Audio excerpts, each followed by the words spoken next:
So, GM, welcome back to the second part of our interview. There was a lot of positive feedback, especially from the German folks, and they all asked, well, please continue the conversation. And so here we are. And I prepared a couple of questions, which mainly all relate to things which you talked about in your previous interview. So in that interview, you explained that in the monasteries in Tibet, you learned how to stop your heart and experience the death state. Can you please summarize your experiences in that state, and have these experiences changed over time during your training? Okay. As you know, there is a situation called the dark night of the soul. It's a natural phenomenon, but it can also be brought on. Now, we'll go into that a little bit later. But the whole process, scientifically speaking, and looking at it, scientifically might be the wrong word, spiritually, scientifically looking at it, logically and reasonably, if you wish to experience life outside of self, and when I say self, I'm talking about the ego, the thought processes that creates what we call a self, or an I, or an id, whatever words you want to give to it. I'm sure it doesn't really have a name. But to separate from that self gives you the experience of being alive without self. Now, over many, many, many hundreds, if not thousands of years in certain schools, in particular the ones that I was at in Tibet, in the Himalayas, sorry, not in Tibet. There's a process where the teacher or the master will come along, and you do have to request this kind of training. But the master will come along, and along the side of your jugular vein or the choroidal artery, there's a nerve, and that nerve is called the vagus nerve, and it's connected to the back of your heart and your lungs. Now, when a teacher who knows what he or she is doing, they can hit that nerve, not much harder than that, but it has to be spot on, and your heart will stop and you will stop breathing, and then you get laid down very gently and you start to count. Well, you don't, but there is someone there counting. Of course, like anything else, first time in, you can only do this for 2 or 3 minutes, and then you get longer and longer as you go along. Keeping in mind too that in Tibet it's very cold, and we would pack our bodies with ice around the body, or snow, sorry. You would hyperventilate before you get hit on the vagus nerve, and all of this keeps the vehicle fresh while you are experiencing the death situation. Now, you would do that for 3, 5, 8, 10 minutes. Some people I've seen do this for 15 minutes.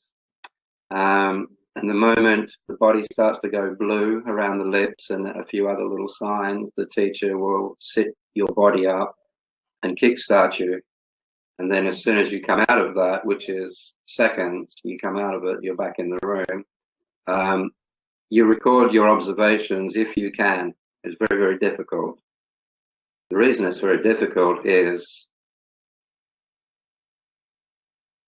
when you have separated from your thought process, everything that you see does not get downloaded as a thought-based memory. It goes straight into pure knowing. When you are out of your body, you don't have vocal cords, so there's no speech. You don't have eardrums, so you're not hearing sounds. You are getting energies. You are interplaying with other entities and the rest of life. But it's extraordinarily different. It can't be said in words, because every word we have in the English language is being dedicated to the physical world and the phenomenon that we are aware of in this physical world, physiological world. We don't have words for the world that we also inhabit that is not physical, obviously. And I've just explained the reasons. There's no vocal cords, there's no thought processes, knowing. As we mentioned once before, you can't think of something you don't already know. So the knowing isn't part of the brain, it's not part of the thought process, it is part of spirit. And to answer your question, I guess, as shortly as I can, the experience of being out of that body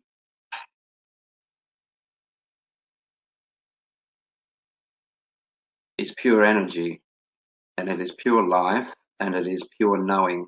You know all things, but there is no impetus to say it. There's no impetus to share it. Reason being, of course, when you are out of the brain, you have no concept of being separate. And therefore, if there's no separation, there's nothing to share, or there's nothing other to share with, because you are all things at that particular point. I could go on and on and on for lifetimes trying to explain the experience, but all it would be an explanation. And anyone listening to my explanation will be putting their own meanings to it by using thought process, and therefore it just is not possible. Hence, as you've heard many, many times, no one knows. When it comes to the spirit, when you are experiencing the spirit, no one knows. It is mysterious. You can be it, but you can't talk about it. You can't think about it. It is not in the realm of knowing.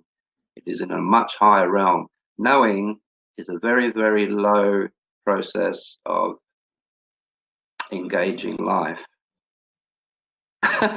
Thinking, I should say, thinking. So in the land of pure knowing, there's no paths, there's no self, there's no other. There is just all things in oneness.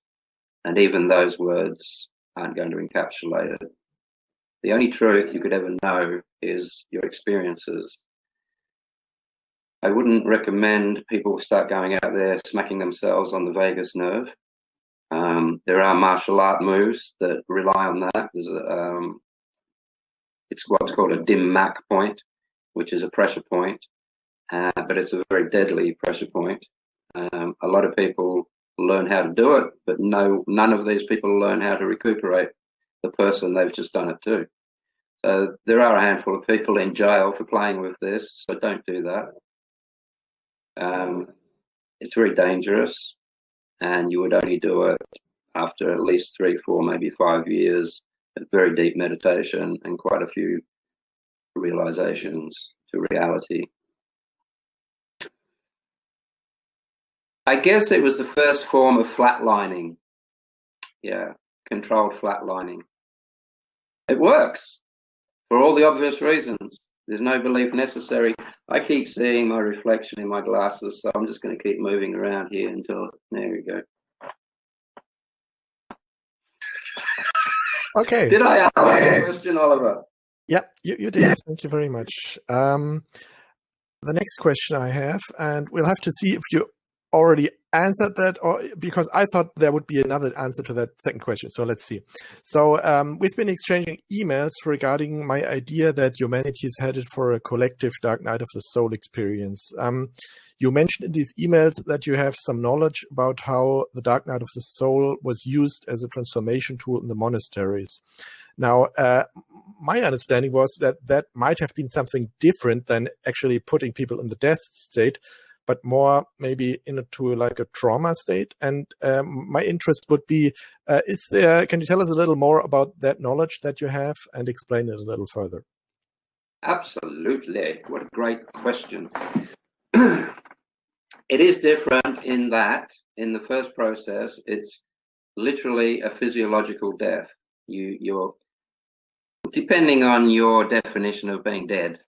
The heart stops, the breathing stops. To all intent and purposes, the machinery isn't working. So there's that death. That is the one I just explained.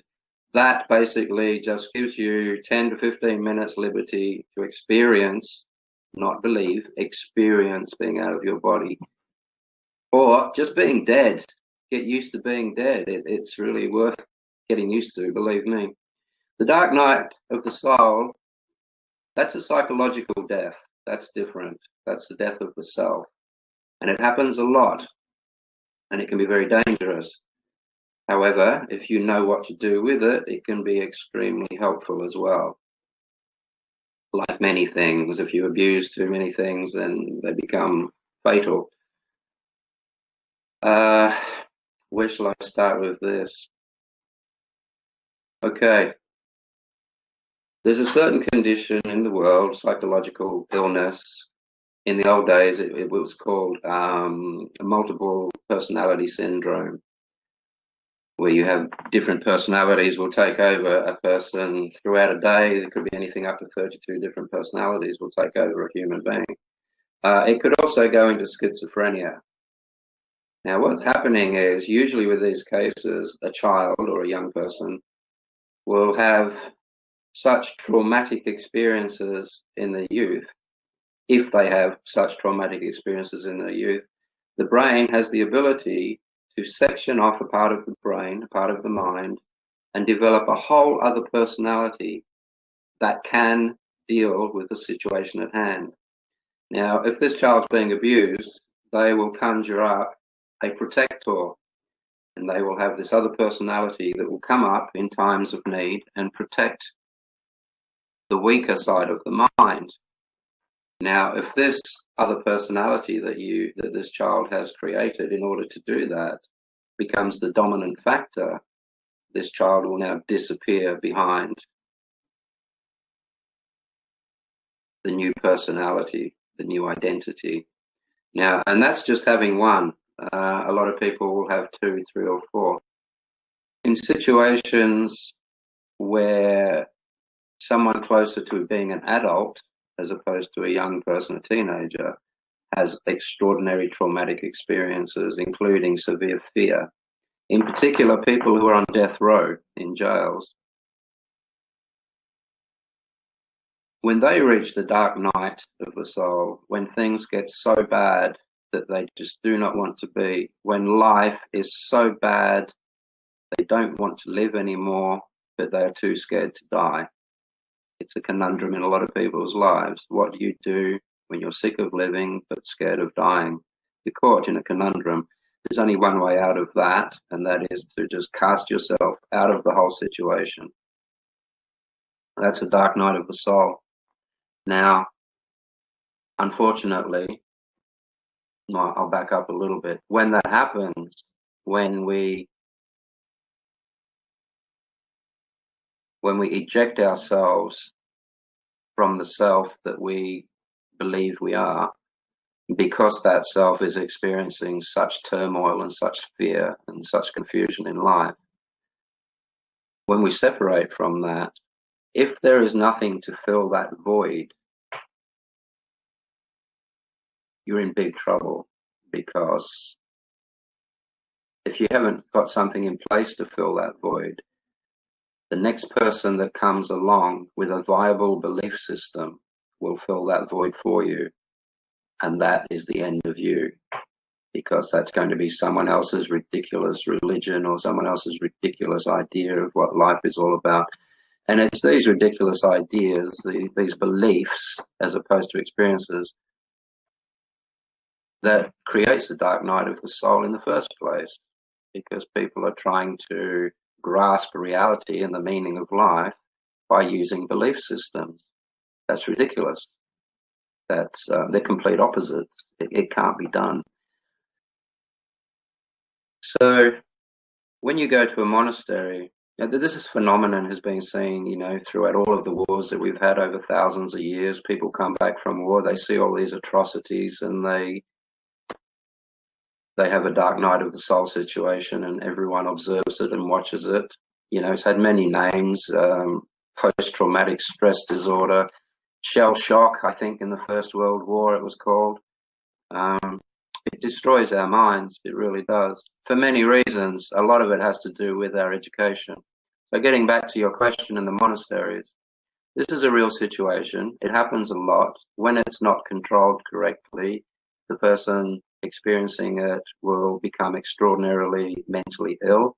They will have schizophrenia, psychotic episodes, multiple personality syndrome episodes, etc., etc., etc., and all the things that come with that. However, if in a monastic situation where the masters are very, very clever at manipulating these things and people's psychology, they can get you as a practicing monk or a mystic, they can get you and lead you into a dark night of the soul purely by asking one or two questions that will just annihilate your thought process. And of course, once you've annihilated your thought process, that is the self that has just been annihilated and onset dark night of the soul. However, if it's done correctly and you have been educated correctly during that time, that void will be filled with the higher mind or the spirit or whatever you want to give it. But that has to be, you have to be prepared for that. That has to be prepared. You have to know that that is there. You have to be open to that.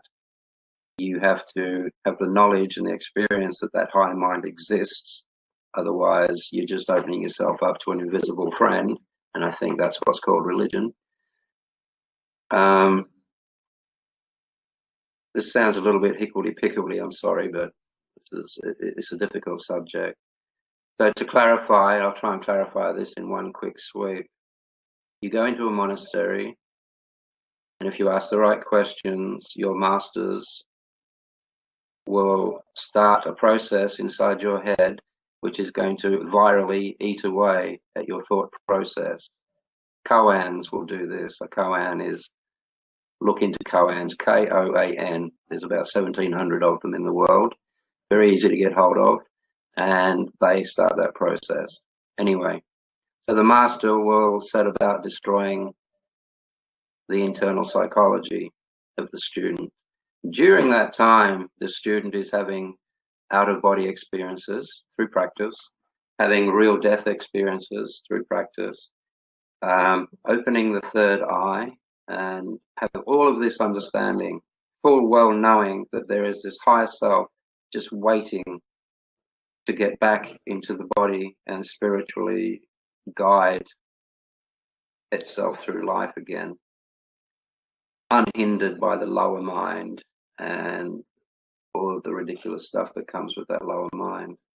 So when you die, when you psychologically die, and you will hear a lot of spiritual masters in the world over the years will say to you, you have to die once before you can understand the higher mind and the spirit. And that's what they're talking about. They're not talking about the physical death.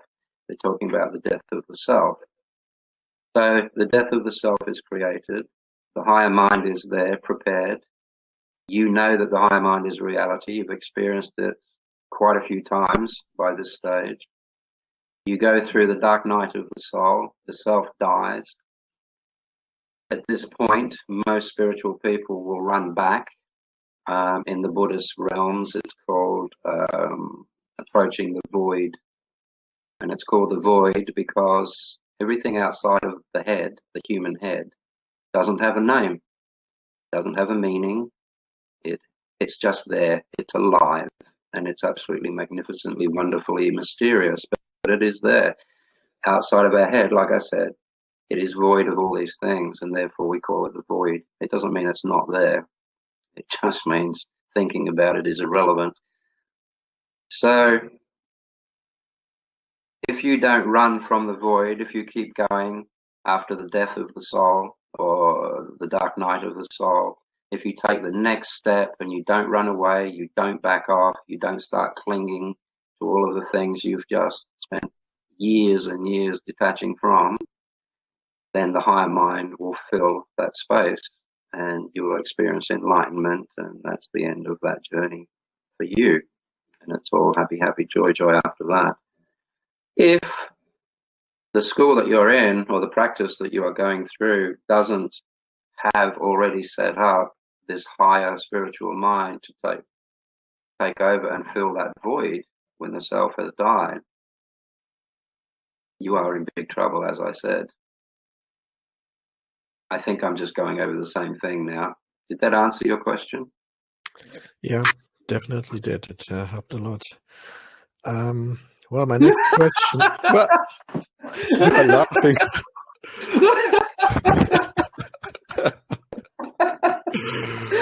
We're having a good time. That's always good. So now the next part, I mean, that's a little difficult, but I think you kind of already answered it in a way. I mean, the next part would be when I told you about my idea that we probably go through that collectively. And you said, well, that's a bad idea. And I mean, I already got it, because if people are unprepared, then the void is being filled by nothing good. But still, would you have still any ideas? I mean, anything to add onto it, looking at it as a global event, as a possible global event? Are you talking about the virus that's in the world at the moment? No, I'm talking about a global Dark Night of the Soul event where everybody pretty much at the same time goes through the process you just explained. Yeah, okay. It can't be done the way the world is at the moment. There are too many factors in the world, too many different cultures pulling at each other. The world isn't one as of yet. As I said before, if the world, and at the moment, there are a lot of people in the world going into a global dark night of the soul because they're confused. A lot of people think it's the end of the world. A lot of people think it's Armageddon. Their religions, their beliefs aren't helping at all. Well, I shouldn't say that. I'll retract that. I'm sure there's some people that are finding great solace in their belief systems, and that's fantastic. So forget that I just said that. However, there is a large amount of people in the world that are approaching the dark night of the soul because of all of this.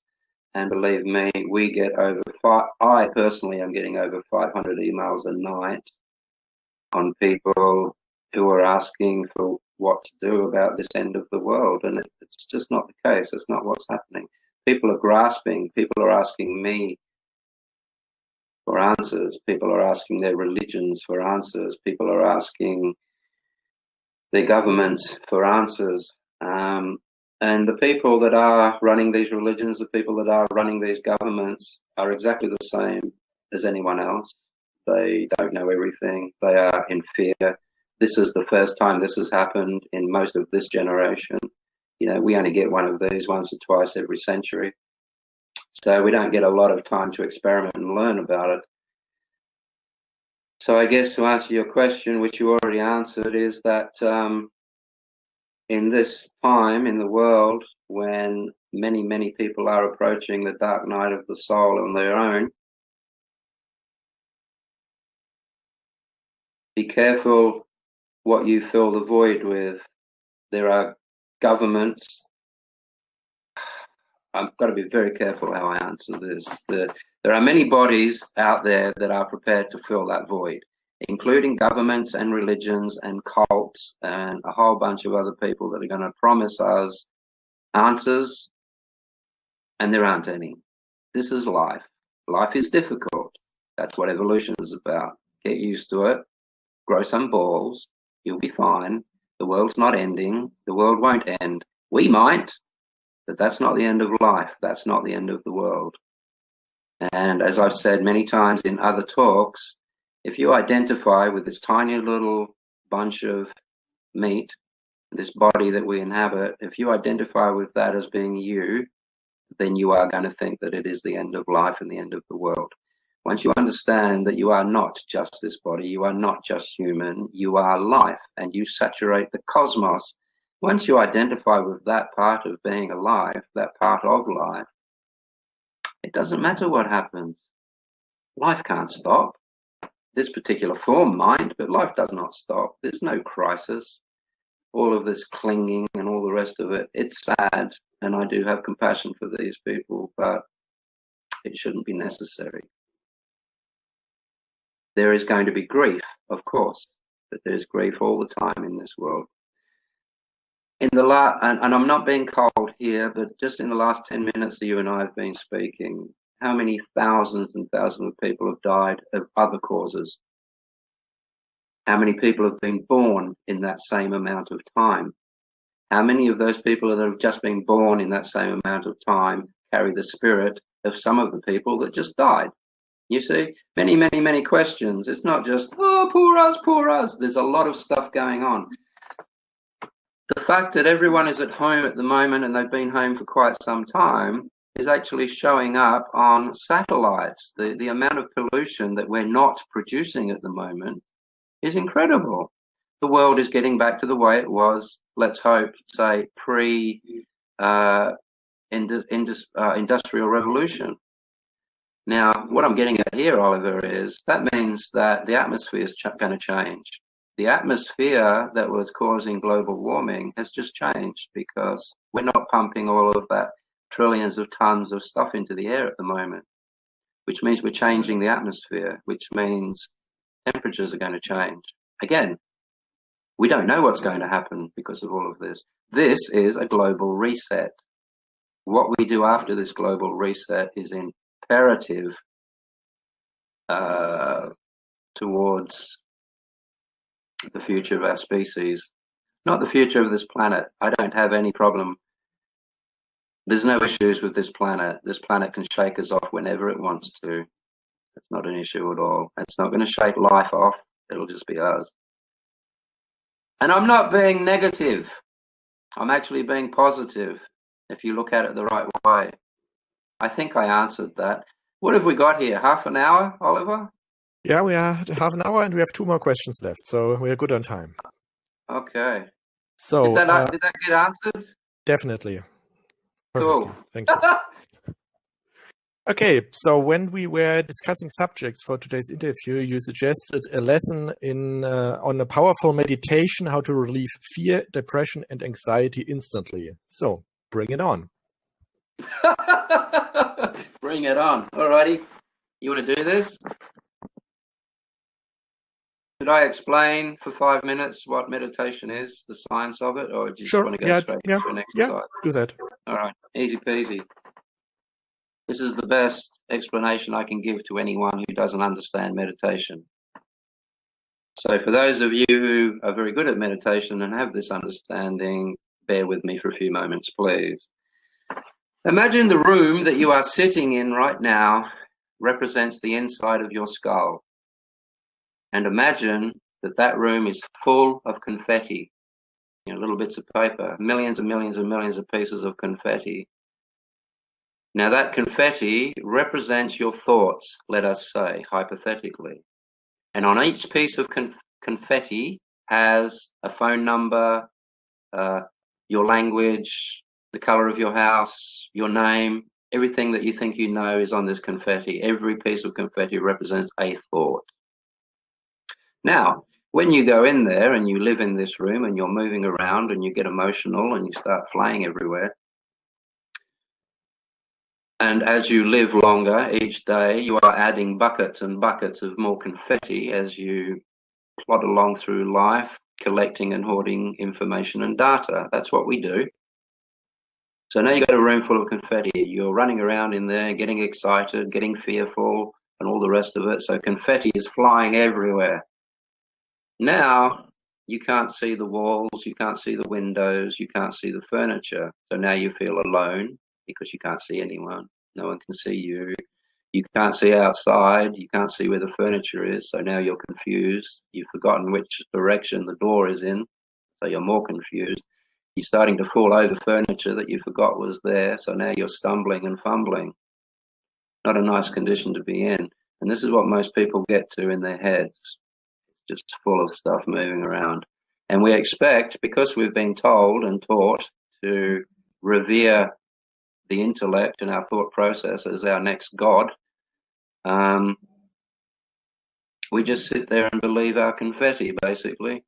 So this confetti is all moving around. It's making connections that aren't real. It's coming up with belief systems that aren't real. It's putting pictures together that are never going to be real.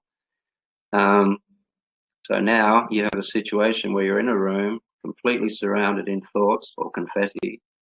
You're confused, you're lonely, you are anxious, you have anxiety now, you're upset, you don't know if this is ever going to stop, etc., etc., etc.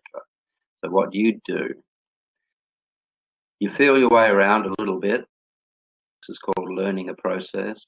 You find the door and you walk out the door and close it behind you very gently. And then you go and do something else. While you're doing that, the confetti in that room is going to settle. After a little while, you can then come back into the room very slowly, very calmly, not emotionally upset, not running around like an idiot, not screaming like a banshee. Just walk into the room And the confetti will be nicely and neatly on the floor. You can now see the wall going on outside the window. You're not confused anymore. You can actually navigate around the room without stumbling, fumbling, and falling confetti up and throw it in the bin because it didn't do you any good. It just smothered you and hid you from your room.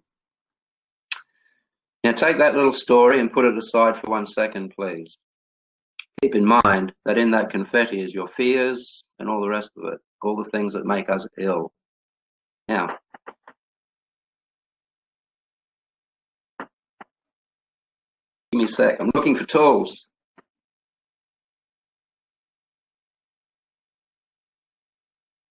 Now, depending on what your predication is, you need to pick the best meditation for you. This isn't going to take very long, Oliver. Some people learn better by hearing. That means their predication is sound. That means that that particular person should use sound to meditate. It would be easier for them and it would make the process move along a lot more quickly. For instance,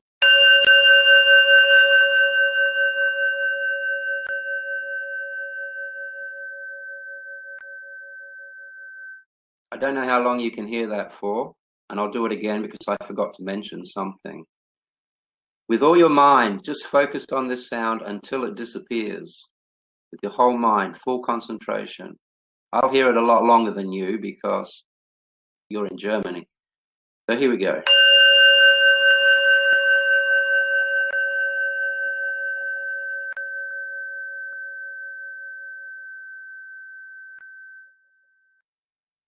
Okay, I'm going to assume that you can no longer hear that. Did you hear that? Sure. How do you feel right now? Having a déjà vu here. We did the same thing in the last interview, exactly. So, yeah. Exactly. Excellent. Good. Good, good, good, good. I won't go through it again then.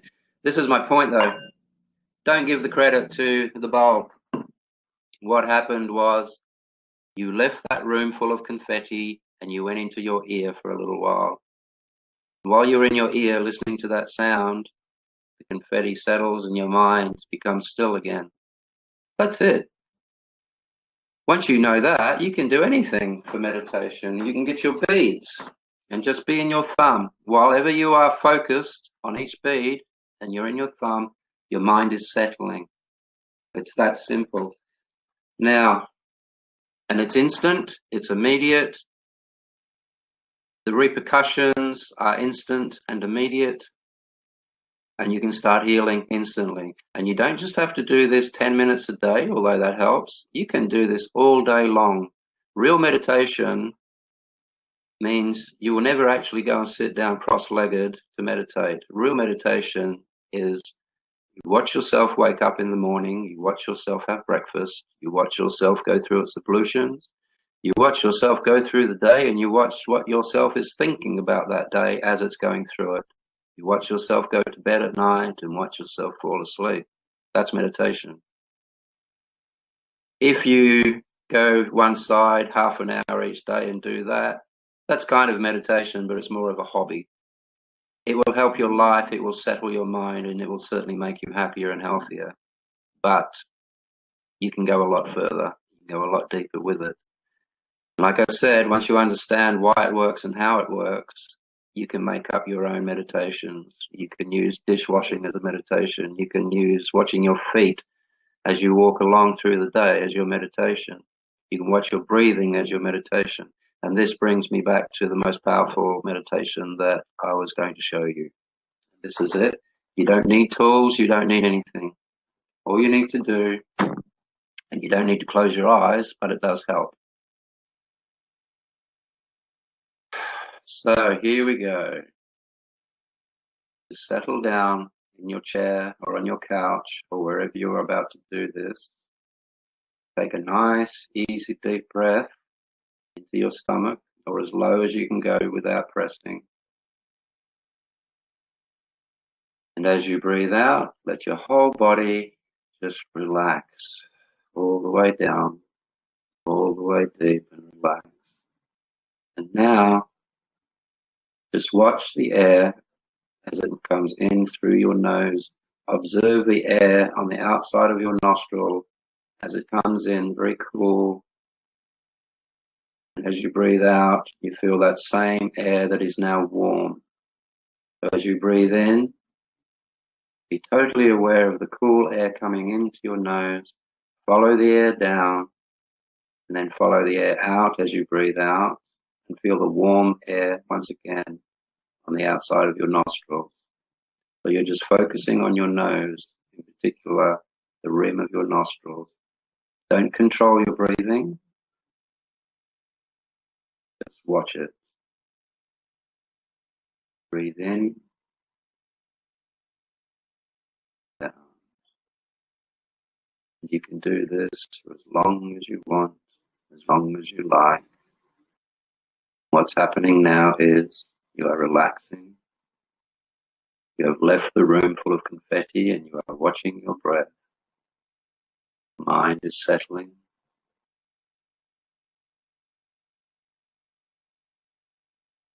That is all you need to do.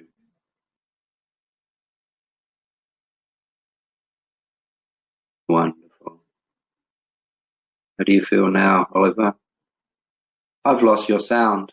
Oh, sorry. Yes, I had muted myself. I just said very, very relaxed. That's it. Isn't that easy? It is. So there's no excuse for not having control.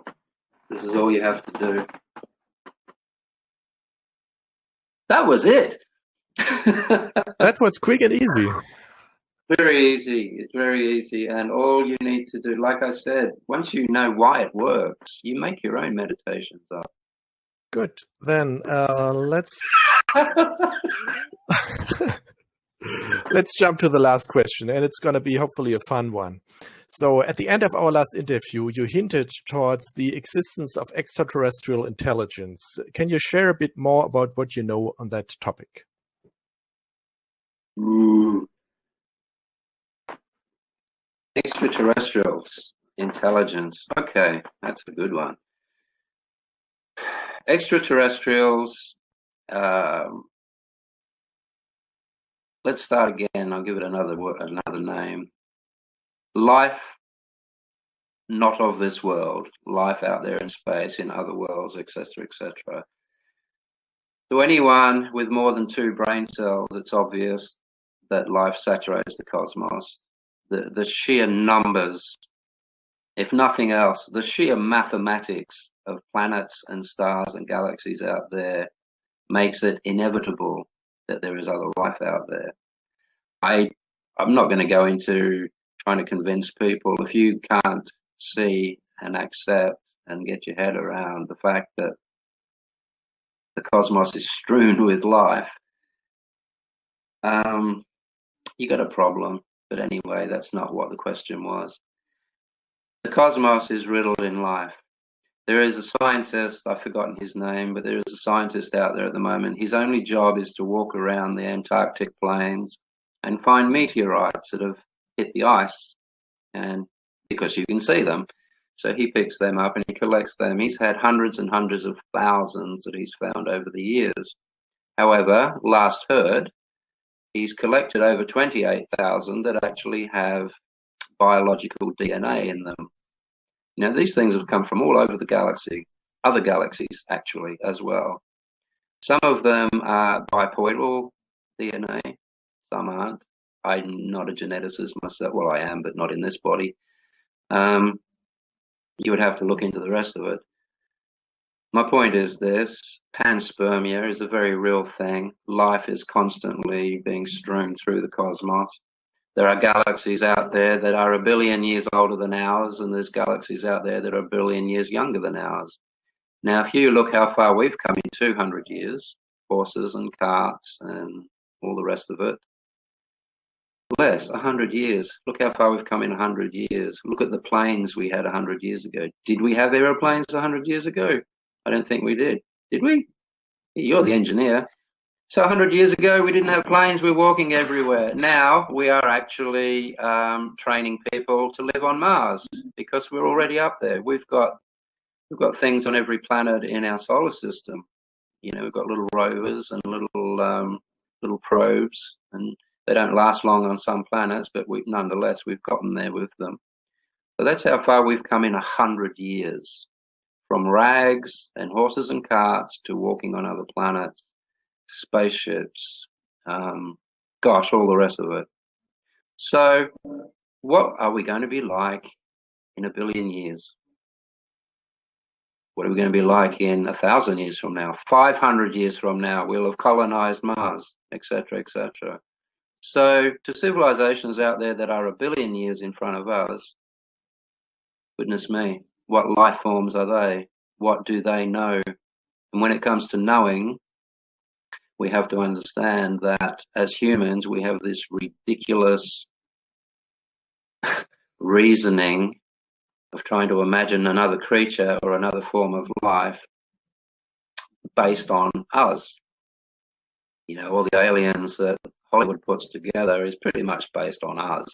We give them a brain, etc., etc. We worry because we're human, because human beings attack each other and have war and wage war on this and that for all sorts of pathetic, ridiculous reasons, and for money and for oil and for riches and gems, the shit that we do to each other. We assume that aliens would do that to us. We assume that they are like us. We assume that, well, if we go to a planet and it's full of diamonds and there's only a savage race on there that's not much better than bacteria to us, let's annihilate them and, you know, we'll mine the planet. We would do that. That's what we're like at the moment. That's why we're not getting off the planet and going too far afield. We're not going to be allowed until we rectify ourselves. Now, you only have to look at all the other creatures on this planet to see that not everything thinks like us. Not, as far as I know, there are no other creatures on this planet, and there are millions of species of creatures on this planet, and they don't go to war with each other. They don't wage war. They don't make up religions. They don't kill each other in the name of, you know, an almighty cricket or an almighty cockroach. It doesn't happen like that. We are the only creatures that think like that. And to assume that other intelligent beings, billions of years ahead of us, are going to think that way is less than pathetic. It won't be like that. Life can base itself on many, many things. It doesn't need a thought process. It doesn't need a brain. The intelligence, the intellect that is running and controlling and being the universe at the moment was there for trillions of years before it invented a brain. The brain has absolutely got nothing to do with the intelligence that created it in the first place. And I'm not talking about a God. I'm talking about life. So the cosmos is riddled in life. It's riddled in forms that are way beyond and ahead of us and way behind us.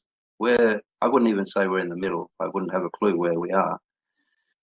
But that's life out there. It's soddened.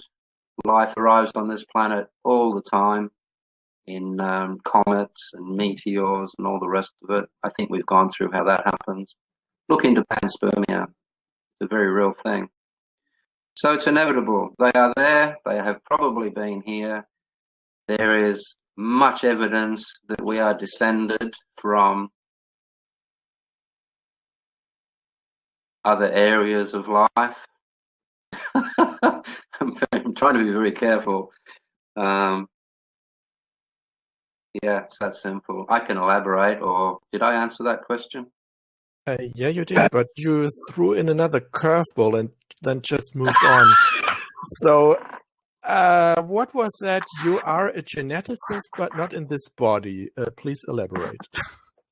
Wow, you hear everything, don't you? All right. Relative truth. I find it very difficult. This is why I live on top of a mountain by myself. I find it very difficult to jump from absolute truth to relative truth. The absolute truth is, no, sorry, I'll go the other way. Relative truth is, GM is sitting here in Australia talking to Oliver over there in Germany, and there are geneticists out there at the moment doing things, and there are other engineers, and there are doctors. That's a relative truth. Absolute truth is there's only one life and it fills all things. And this conversation that's going on now is life talking to itself, life working itself out through two different forms. In exactly the same way, the brain talks to a kidney, and the kidney can talk to your urethra and all the rest of it. It's all in communication with each other. So I'm a geneticist. As life, I'm a geneticist. I'm a doctor. I'm a whale. I'm an ant. I am all things. It's just that in these particular coordinates of life, it looks like this. That makes sense? Absolutely, absolutely. Thank you. And that's how you can be happy when the world is seemingly at an end, and it's not. The cosmos would have to end for you to die, and I don't think that's going to happen soon. I don't think so either. No. Isn't So that lovely? it is, and it's a very nice place to end the interview with, because it ended on a positive note. Thank you very much. Absolutely. Thank you very much again for your time. It's absolutely my pleasure, Oliver, and you have a lovely lunch. I will. GM, welcome back. We have another short talk here today, and there's some news regarding a change or an upcoming change in your whereabouts. What can you tell us about that? You're planning to move. Yes. Well, actually, last month I was supposed to be moving to Sweden. We've got a nice little island over there, and a place where we will be setting up little chalets and little setups for people who want to come and do or come and experience real traditional training, whereby 24/7 it's meditation practices, speaking with other like-minded people, i.e. me, and it'll be intensive.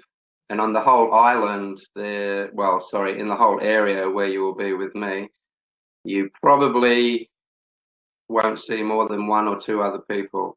So during that time, it will be intense. Wasn't your question though. The point is, I am moving to Sweden. We do have a nice little place there. The reason we're moving there is because, as lovely as it is where I am, we are quite isolated, and the response that we've been having from the rest of the world regarding these talks and things is just blowing me out of the water. So I basically want to make it easier for people to do this training. I want it easier for people to make contact with me and like-minded people. So I figure by being in Sweden, I'm covering most of Europe. I can get, you know what it's like in Europe. Bang, bang, you get in your car, you can go anywhere. This probably doesn't mean much to you, but I live in Australia. If you want to leave Australia, you have to get on a boat or you have to get on an airplane before you can go to any other country. And it is quite isolating, and most people don't have the money to do that. It can be done online, but it's not the same thing. There's in the mystical realms, there's a phenomena called transmission of mind beyond the teachings. And that can only be done in person. It can't be done online. And this is when you sit with a teacher, when you sit with someone who has the ability to connect minds, literally connect minds. It's kind of like this, Oliver. You know when you get a drop of water on a piece of glass and another drop of water, and you get them closer and closer and closer, and you get to a certain point and they seem to reach out to each other and go whoop and become one. It's kind of like that. It happens very quickly. But once that's being done,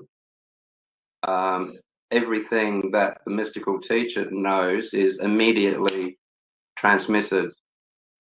And the reason it's called Beyond the Teachings is because there's two ways of doing it. There's the immediate way, which is the one I just spoke of. The teaching way depends on your capacity and your ability to analyze and think your way through your thought process until you arrive at the other side, which is where you are, not you, Oliver, but the actual human being sitting behind the thought process. So that's why I bought the island. I haven't actually bought it. One of my students bought it. and kindly donated that to us. I was meant to be there on the 27th of last month, March, sorry. But hey, we've got a virus in the world, and that pulled me up. So as soon as that happens, I'll be over there, and we'll be doing workshops and talks all over Europe. I'm very, very excited, extremely excited. And yeah, hopefully you might get involved. That would be really cool, Ollie. Yeah, sure. I mean, Sweden is not that far away, so we'll make it work. Yeah, just around the corner. Right. Okay, moving on to the next question.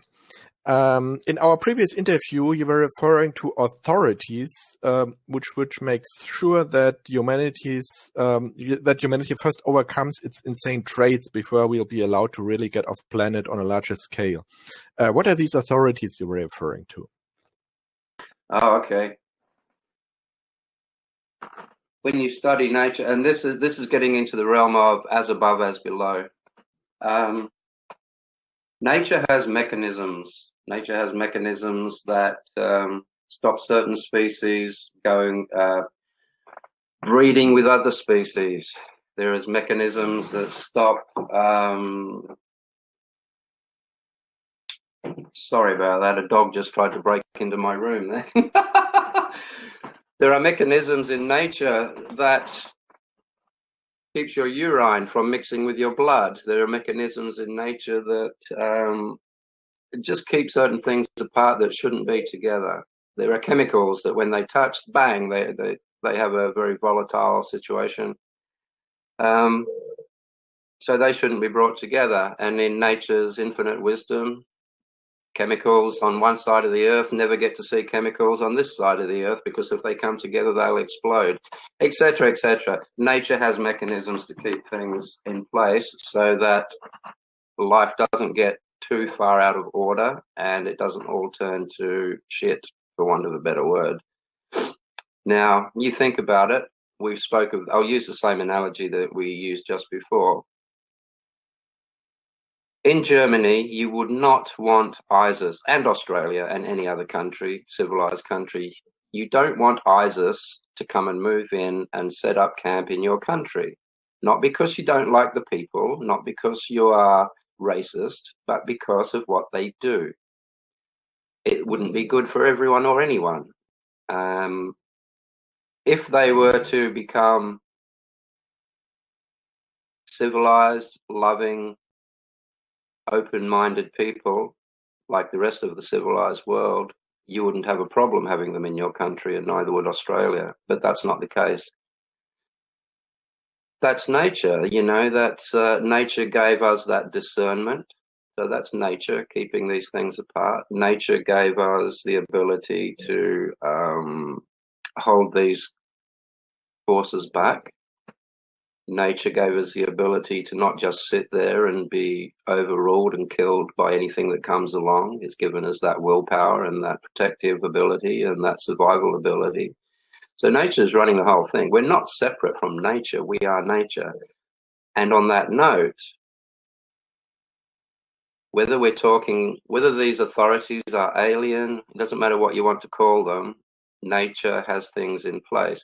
So if there are aliens whizzing around our planet, ensuring that we don't get too far away from this planet until we become less destructive and less ridiculous and less toxic to other life forms, and let's face it, you look at what we do to other life forms on this planet, they're not going to want us out there. Now, they are nature as well. So in the same way that when you get a few viruses or a few spores in your lungs, you have these little things called macrophages which come along in your lungs and they just pick up and eat all of these little foreign bodies that are in there. You wouldn't call those aliens. They are a part of nature that are there to pick up foreign bodies that aren't very good and aren't going to do you very good if they take root in your lungs. So you have these little creatures that go in there and take them away. That's nature, you would say. Now, if we try to get off of this planet and go and, you know, take our nuclear ridiculousness and all the rest of it out into space and our bad attitudes, there are, I guess you could call macrophages out there that are going to stop that. Nature out in space is the same one that's on this planet. And if you want to know what's going on out there, you just look at what's going on down here. You know, up is up, down is down, wherever you are. That didn't really mean anything, so you might want to cut that out. So I think I've answered the question. The point is, whether you want to call them aliens or whether you want to call it nature or whether you want to call it God is irrelevant. The fact is there are mechanisms in place, and if you are a toxic unit or a toxic component, nature is going to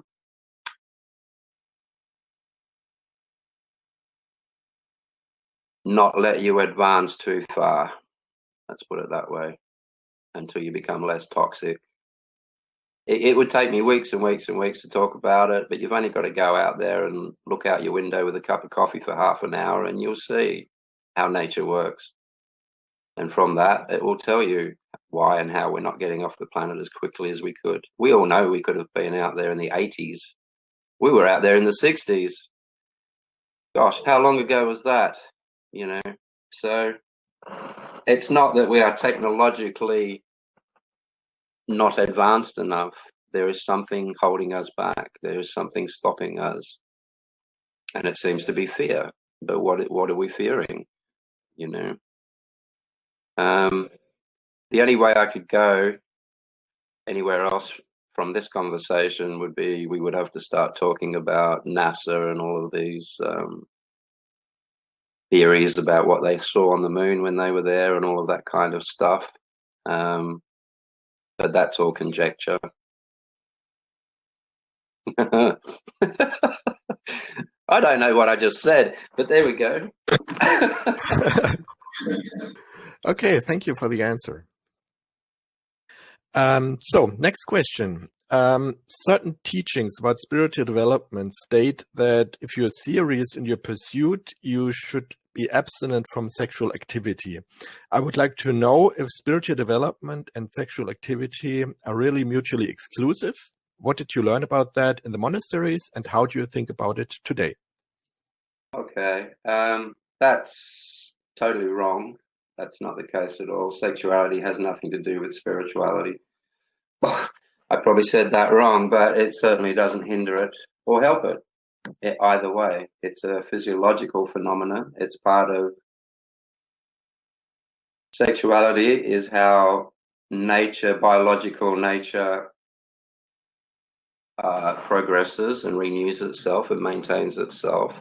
So, you know, nature has to have a way of perpetuating itself, and in living things, sexuality is how it works. The reason that came about, Oliver, and as you know, Chinese whispers are run rife in these kind of worlds, the spiritual realm and all the rest of it. It's been warped and thwarted in so many ways, it's ridiculous. It's a real shit fight to find truth these days, and it shouldn't be. For your average person who hasn't discerned or identified what truth actually is, it's very, very difficult. It's actually right on the tip of your nose, but that's another story. So what happened way, way back, people who understood and knew, and I'm going back into Hindu, pre-Hindu, there has always been shamans, there have always been people who have naturally attained to the higher mind, the enlightened mind. It does happen naturally, but you know, we as humans, we have the ability to bring it on quicker, and that's the spiritual path. Now, of course, as you know, as anyone knows, it starts with meditation and going inwards. Now, if you're the sort of person that thinks about sex 24/7, day and night, and you know, there's a lot of people out there that do, then that's going to be a problem for you, because the whole point is to settle the mind, have no distractions, have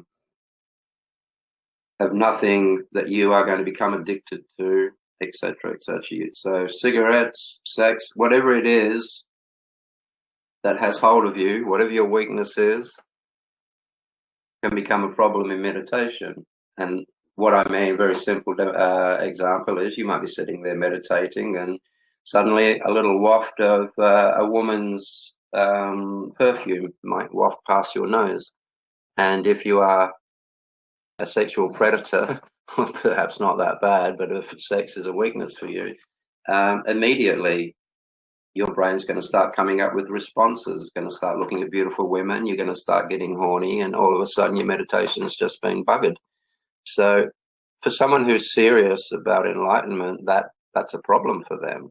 So way back in the old days, the aesthetics would go as far as getting a big needle and sticking it through their cock and blaming their cock for this, you know, these obstacles in their way to enlightenment.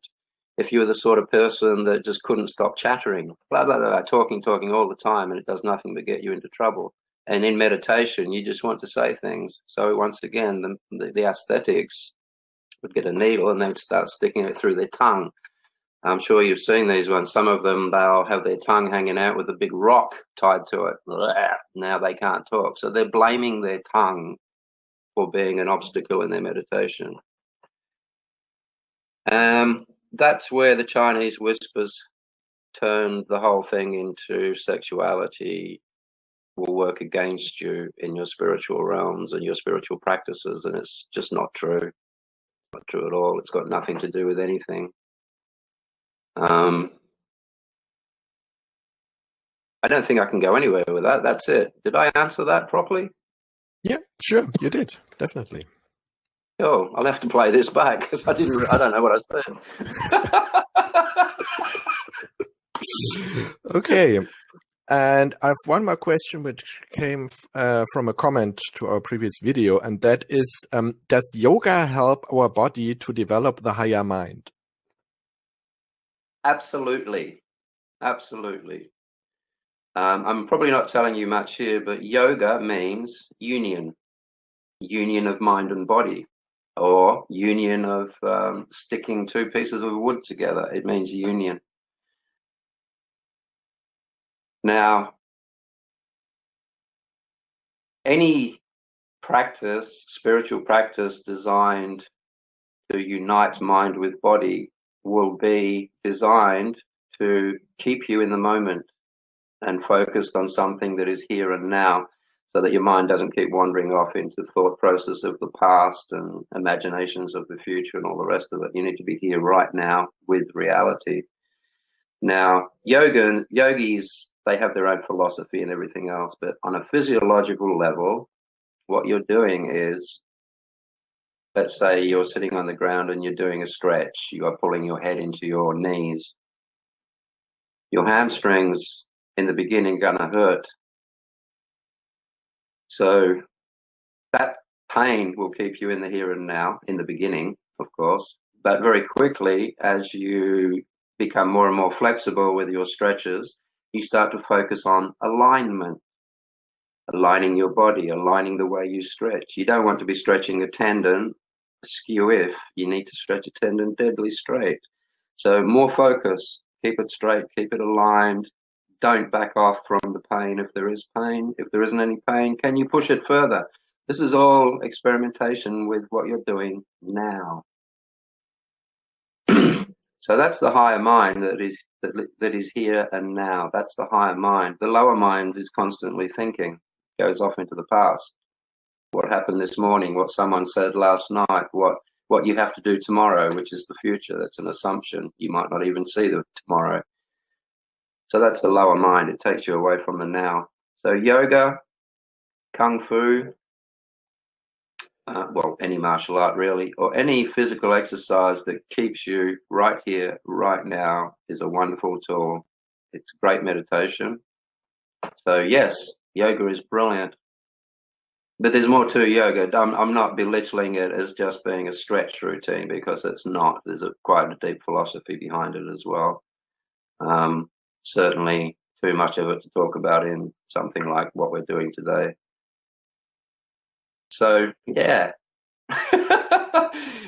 You just go quiet when I've answered a question, and I don't know if I've answered it or not. You did, absolutely. Yeah, thank you. Excellent. Well, actually, those were the questions we had for today. So thanks for the quick chat we had. That was wonderful.